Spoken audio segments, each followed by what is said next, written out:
I just want to go to one last quote from Mr. Brian Fisher, and he said, "There's another problem with the number of married mothers who out-earn their husbands," and I mentioned this kind of earlier. I don't think that's a healthy dynamic to have a wife out-earn her husband, because so much of his sense of worth as a male is tied up into what he vocationally, or tied up in what he does vocationally, and providing for his family. That's his calling. Now, you guys, what do you guys think? Is that bullshit? Well, no. Well, of course it's bullshit, but it's a reflection on his own insecurities. That's what it is. He's just saying, I'm insecure because if my wife made more than me, I would feel like a worthless piece of crap because I have a tiny penis and I don't really know what it means to be a man. Oh, ouch. Daniel.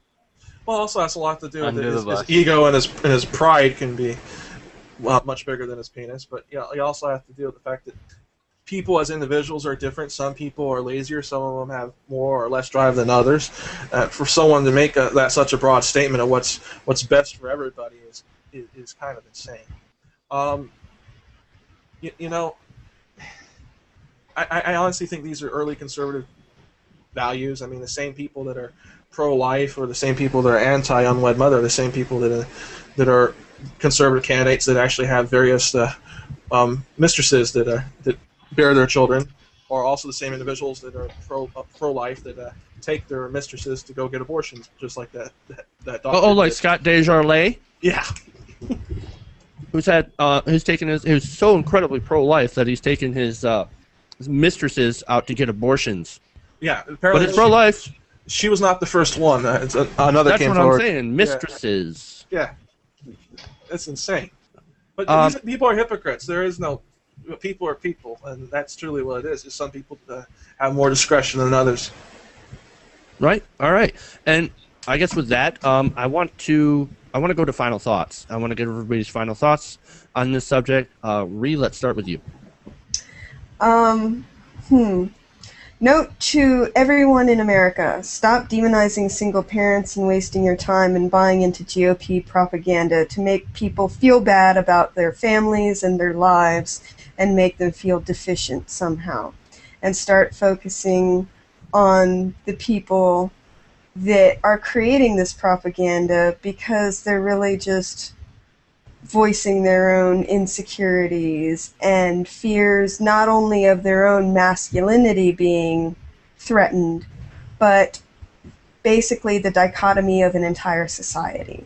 And just like with racism, with rich people, much of the basis of racism involves the fear of minorities taking over and making them the minority. It's the same with misogyny and the rich people who rule this country being afraid that if women get more power and get more rights and get more presence in society, that they're going to take over and do to them what they've been doing to women for centuries. All right, Daniel, final thoughts. All right.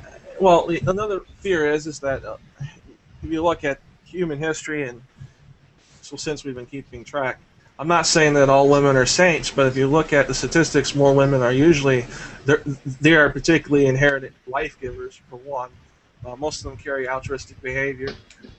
Most of them are not egomaniacal, not dictators. We haven't really seen any. The world would be better off, to be honest, if mothers were running the place, if women were in control.